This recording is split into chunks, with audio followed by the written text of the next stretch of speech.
नमस्कार. तुमच्या चॅनलवरती तुमचं स्वागत आहे.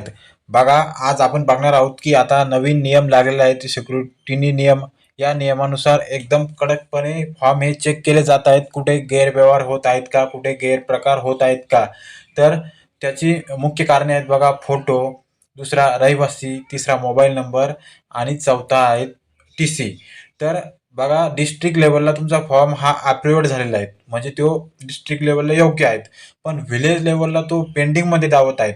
तर याचे कारण सुद्धा हेच आहेत की तुम्ही जो फोटो दिलेला आहे तो एकतर व्यवस्थित नाही, त्याची साईज तुम्ही व्यवस्थित टाकलेली नाहीत.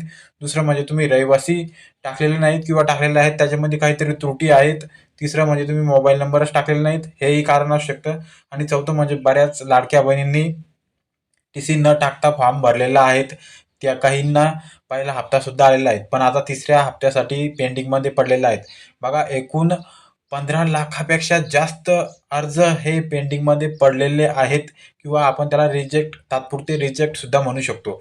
एकूण 1.5 ते 2 कोटी लाडक्या बहिणींनी फॉर्म भरलेले आहेत. त्याच्यापैकी 15 लाखापेक्षा जास्त, आणि हा आकडा आता वाढतच जाणार आहे.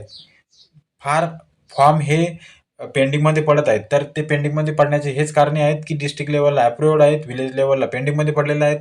तर हे कारणे तुम्ही व्यवस्थित बघून घ्या. तुम्ही समजा नारी शक्तीवरून फॉर्म भरलेला असेल तर नारी शक्तीवरती जा आणि तिथे तुमच्या फॉर्मचं स्टेटस बघा.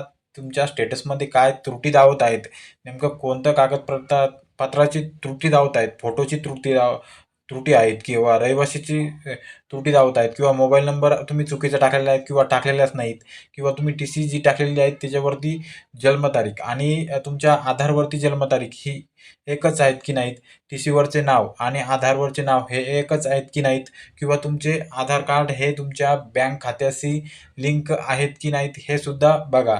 कारण की बऱ्याच जणींचे आधार कार्ड हे बँक खात्याशी लिंक नाहीत, तर त्यांच्यामुळे सुद्धा फॉर्म पेंडिंगमध्ये पडत आहेत. तर हे इत्यादी सर्व कारणे आहेत, हे तुम्ही बघून घ्या. बघा, 2च साईटहून जास्त फॉर्म भरले गेलेले आहेत. एक नारी शक्ती आणि दुसरं आहेत लाडकी बहीण वेबसाईट. तर तुम्ही ज्या बी वेबसाईटवरून फॉर्म भरलेला आहे त्याच्यावरती जा आणि तुमचं एकदा स्टेटस चेक करून घ्या. जेणेकरून तुम्हाला ही योजना कायम, म्हणजे जेवढ्या बी दिवसापर्यंत लागू आहेत तेवढ्या दिवसापर्यंत तुमची योग्यपणे तुमच्या खात्यावरती हप्ते येत राहणार. आणि तुम्ही समजा 30 तारखेपर्यंत तुमची त्रुटी पूर्ण केली नाही तर यदा कदाचित होऊ शकतं की तुमचा फॉर्म हा कायमस्वरूपी रद्द सुद्धा केला जाऊ शकतो. त्याच्यामुळे तुम्ही तुमच्या फॉर्ममध्ये जी त्रुटी आहेत तर ती तुम्ही त्रुटी योग्य करा, त्याच्यामध्ये दुरुस्ती करा. बघा, मी स्क्रीनवरती तुम्हाला जेवढ्या त्रुटी दावत आहेत 90% त्रुटी याच्यापैकीच येत आहेत. फोटो व्यवस्थित नाही टाकलेला, रहिवासी टाकलेले नाहीत, मोबाईल नंबर टाकलेले नाहीत किंवा टी-सीमध्ये काहीतरी प्रॉब्लेम आहेत. ते बघत आहेत की 15 वर्षापेक्षा जास्त किंवा 15 वर्ष तुम्ही त्याच ठिकाणी रहिवासी आहात का नाहीत, हे एकदम कडकपणे बघितले जात आहेत. कोणत्याही प्रकारचे गैरव्यवहार जरा तुम्ही करत असाल, म्हणजे त्यांनी ज्या अटी शर्ती ठेवून दिलेल्या आहेत त्याचे तुम्ही काटेकोरपणे पालन करत नसाल, तर तुमचा फॉर्म हा पेंडिंगमध्ये पडणार आहेत आणि होऊ शकतं काही दिवसानंतर तो कायमस्वरूपी रिजेक्टसुद्धा होऊ शकतो.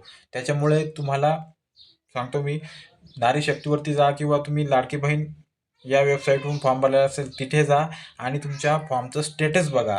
त्याच्यामध्ये तुम्हाला समजेल की नेमकं प्रॉब्लेम काय राहिला आहे.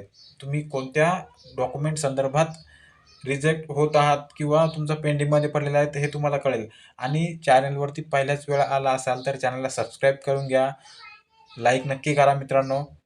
व्हिडिओ बघितल्याबद्दल धन्यवाद.